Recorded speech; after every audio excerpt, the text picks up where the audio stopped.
Китай запрещает жителям уйгурского региона выходить из домов под предлогом борьбы с коронавирусом. В момент пика эпидемии китайская полиция доставила уйгурку средних лет в лагерь перевоспитания и заключила ее в камеру, где находились десятки других женщин. По словам бывшей узницы, ее заставляли принимать неизвестные лекарства, вызывающие слабость и тошноту. Женщина рассказала, что надзиратели следили за тем, чтобы каждая узница принимала лекарства. Один раз в неделю их заставляли снимать одежду и проводили дезинфекцию камер. Данная информация получила огласку благодаря официальным документам, публикациям в социальных сетях и интервью 3 бывших узниц. Клинически доказанных исследований эффективности китайской медицины против коронавируса нет.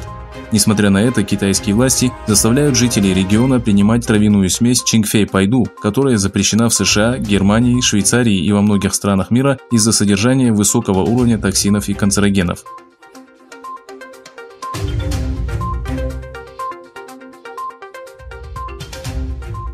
Во время визита во Францию, который состоялся в воскресенье, министр иностранных дел Китая Ван Yi заступился за политику Пекина по строительству концентрационных лагерей и закон о национальной безопасности Гонконга. Yi предостерег европейские страны от вмешательства во внутренние дела Китая.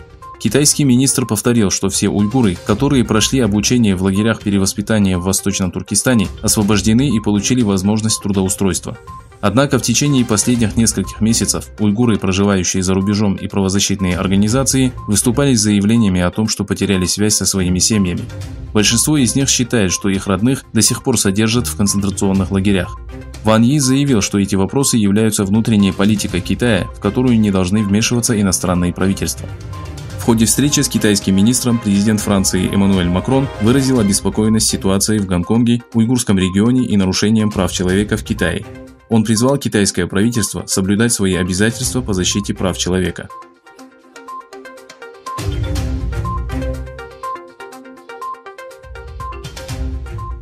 Глава Министерства иностранных дел Китая Ван Yi заявил, что спикер Сената Чехии Милош Вистрицен заплатит высокую цену за официальный визит на Тайвань. «Мы заставим его заплатить высокую цену за недальновидное поведение и политический оппортунизм», – сказал Ван Yi. Китайский министр, совершивший такой выпад в Германии, где он находился в рамках своего европейского турне, не уточнил, какую цену придется заплатить чешскому политику. Министр иностранных дел Чехии Томаш Петричек заявил, что несмотря на то, что правительство не поддержало визит Вистрицена, они сочли резким заявление Вана Yi. После заявления министра иностранных дел Китая, чешское правительство вызвало посла Китая в Праге для разъяснения ситуации. Заявления китайского министра переходят все границы.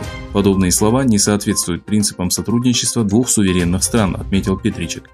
Он также призвал к сотрудничеству, не впутывая в политику эмоциональность.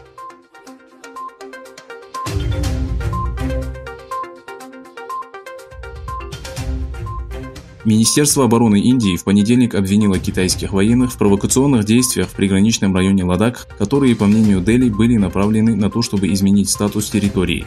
По данным Министерства обороны Индии, Китайская народно-освободительная армия в субботу совершила провокационные перемещения, чтобы изменить статус-кво, и нарушила консенсус, достигнутый во время дипломатических и военных встреч. После начала военной активности Китая на южном берегу озера Пангонг, индийские военные предприняли меры, чтобы усилить свои позиции и воспрепятствовали намерениям Китая в одностороннем порядке изменить расстановку сил. 15 июня в северо-восточном регионе Индии произошел конфликт между военными Китая и Индии, который привел к гибели 20 индийских солдат.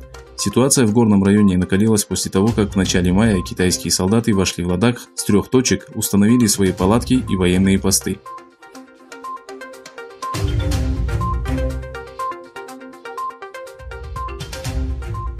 Первый прямой авиарейс из Тель-Авива прибыл в понедельник в Объединенные Арабские Эмираты. В аэропорту делегацию встречал государственный министр иностранных дел Объединенных Арабских Эмиратов Анвар Гаргаш и другие официальные лица. В самолете израильской авиакомпании «Эль-Аль», приземлившемся в аэропорту Абу-Даби, находилась делегация израильских и американских официальных лиц, в том числе зять и старший советник Дональда Трампа Джаред Кушнер и израильский советник по национальной безопасности Меир Бен Шаббат. На фотографии, опубликованной в твиттер-аккаунте посольства Объединенных Арабских Эмиратов в США, Гаргаш запечатлен вместе с Бен Шаббатом, О'Брайеном, Кушнером и другими членами делегации. Пассажирский самолет израильской авиакомпании достиг Абу-Даби, используя воздушное пространство Саудовской Аравии.